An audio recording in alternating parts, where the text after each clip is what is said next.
Assalamualaikum warahmatullahi wabarakatuh. Perkenalkan, nama saya Risyana Khalila dengan NIM 2410941026.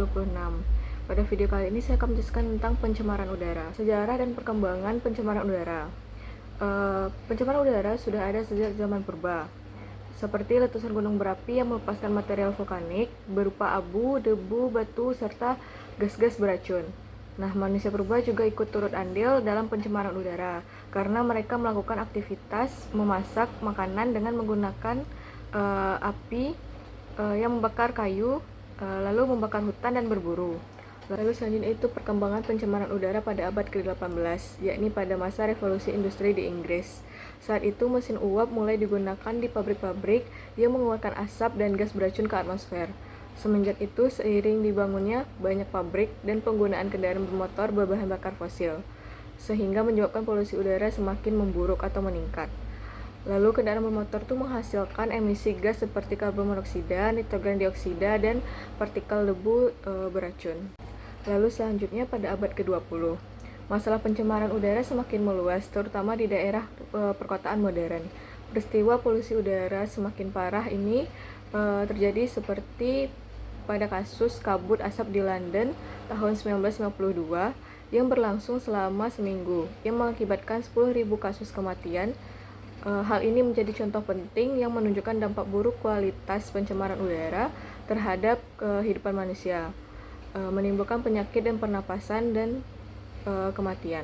Lalu selanjutnya pada era modern, pencemaran udara semakin meningkat karena semakin banyak pabrik, kendaraan-kendaraan yang diciptakan menggunakan bahan bakar fosil, menyebabkan banyak partikel-partikel berbahaya masuk ke atmosfer.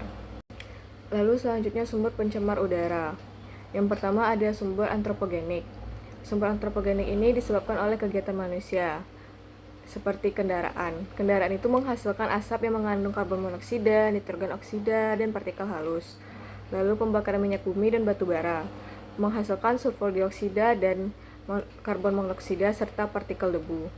Lalu terakhir itu pembakaran sampah, kayu, dan bahan organik lainnya menghasilkan asap dan partikel halus. Lalu yang kedua itu ada sumber alamiah seperti letusan gunung berapi yang dapat menghasilkan sulfur dioksida dan partikel debu vulkanik. Lalu selanjutnya itu ada jenis pencemar udara. Jenis pencemar udara terbagi dua, yaitu jenis pencemar udara primer dan pencemar udara sekunder. Pencemar udara primer ini merujuk pada polutan yang dilepaskan langsung dari sumber ke atmosfernya, seperti asap dari knalpot kendaraan bermotor atau debu dari aktivitas konstruksi.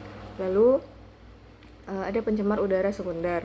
Terjadi ketika polutan primer bereaksi di atmosfer dan membentuk senyawa baru, seperti ozon troposferik yang terbentuk melalui reaksi antara gas oksigen dengan polutan seperti nitrogen oksida dan senyawa organik volatil. Berikutnya dampak pencemar udara. Nah, dampak pencemar udara ini terhadap kesehatan yaitu dapat mengganggu gangguan pernafasan seperti asma, bronkitis, dan penurunan fungsi paru-paru. Lalu selanjutnya itu ada keracunan karbon monoksida yang dapat menyebabkan sakit kepala, pusing. Lalu ada iritasi dan peradangan saluran nafas akibat sulfur dioksida dan nitrogen dioksida. Dan selanjutnya itu ada dampak terhadap lingkungan. Yang pertama yaitu hujan asam yang dapat merusak tanaman, tanah, dan bangunan. Lalu ada penurunan kualitas udara dan jarak pandang, serta kerusakan ekosistem, meningkatnya pemanasan global dan perubahan iklim karena gas rumah kaca semakin meningkat, yaitu seperti karbon dioksida. Lalu ada regulasi terkait pencemaran udara di Indonesia.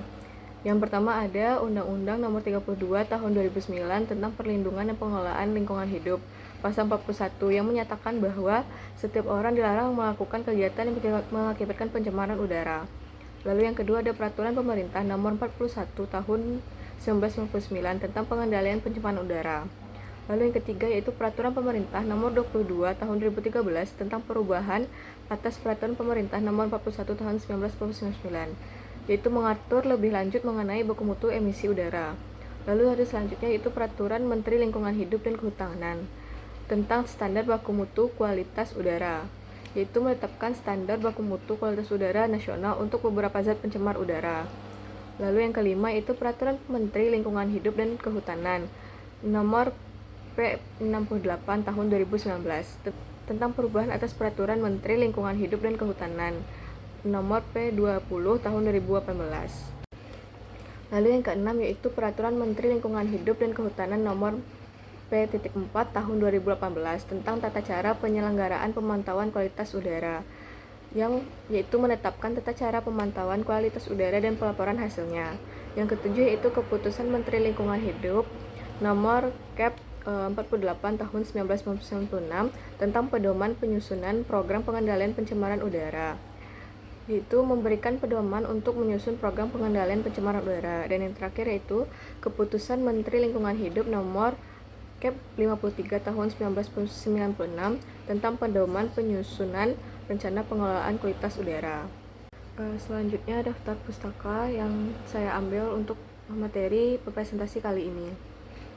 Sekian dari saya, apabila ada kesalahan saya mohon maaf. Wassalamualaikum warahmatullahi wabarakatuh.